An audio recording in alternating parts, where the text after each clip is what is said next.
entendu parler d'écolo dans ta écolo-chronique? Alors aujourd'hui, je vais vous parler du droit de vote que nous avons tous au quotidien. Alors, je sais pas vous, mais moi, je vote tous les jours. Ouais. Allez, au fond, on croit tous encore à la démocratie, non ? Ouais. Mais si. On va dire si, oui. Oui, c'est inscrit culturo-congénitalement dans nos gènes. Oui, c'est un pléonasme qui veut dire deux fois la même chose. Et c'est dans notre constitution autant que dans la constitution. Alors on est tombé dedans quand on était petit, on peut le dire quand même en tant que Français. Et la preuve que c'est plus fort que nous, c'est qu'on peut pas s'empêcher d'aller voter. Quand il y a des élections, vous savez, les vraies élections, enfin même les vraies fausses ou les fausses vraies d'ailleurs. Pouvoir voter, c'est plus qu'un devoir, c'est une chance. Et si on la boude, on est quand même pris d'un doute, voire d'une certaine culpabilité à l'égard de ceux qui se sont battus avant nous pour un pays en paix. Mais croyez-moi ou pas, la démocratie n'est pas morte et je remercie mon ami le capitalisme d'avoir rendu au peuple son véritable pouvoir. Mais pour pouvoir exercer un droit, il faut le connaître. Parole d'avocate autant que citoyenne du monde. Je voudrais citer l'un des plus grands penseurs de notre temps, Coluche, de son nom latin Michel Colucci, qui a quand même dit: quand on pense, un penseur, je vous disais, quand on pense qu'il suffirait que les gens ne les achètent plus pour que ça ne se vende pas. Quand même, quand on pense qu'il suffirait que les gens ne les achètent plus pour que ça ne se vende pas. Alors, il parlait à l'époque des conneries et il finissait cette phrase par « quelle misère ». Et cet homme, il avait tout compris. Il avait tout compris déjà à la société dans laquelle on vit. Alors, est-ce qu'on pourrait me dire pourquoi, quand on tape Coluche sur Wikipédia, ils le définissent comme un humoriste ? C'est un grand penseur, je vous le dis. En fait, c'est eux qui font des blagues sur Wikipédia. En tout cas, ça fait des décennies qu'on le vit, qu'on le dit, qu'on le sait. Et pendant ce temps-là, on parle aussi vaguement de changer le monde. Ou non, depuis quelques années, on parle plutôt de sauver le monde.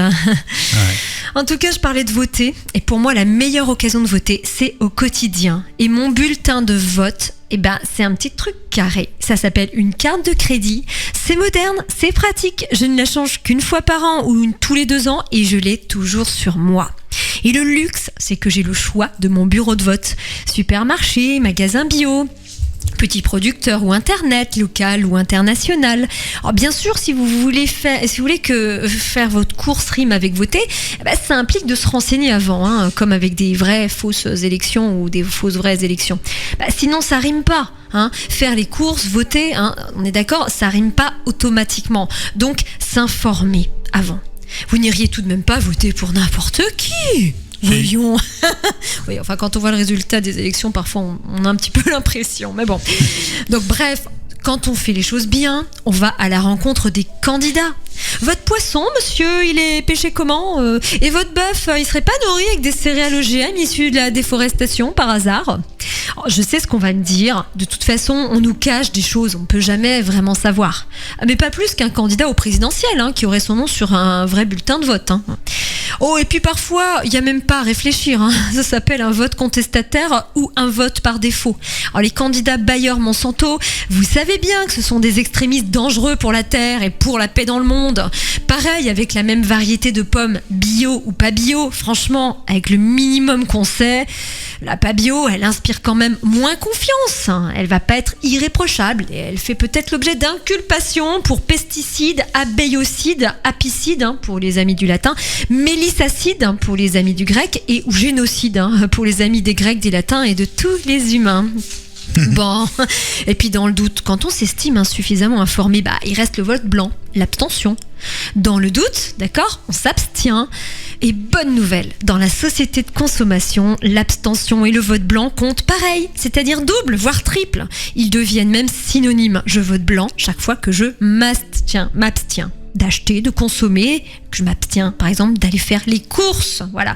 Pour aider les poules en batterie, rien de tel qu'un bon veto. Le veto de la carte de crédit qui dit non. Voilà.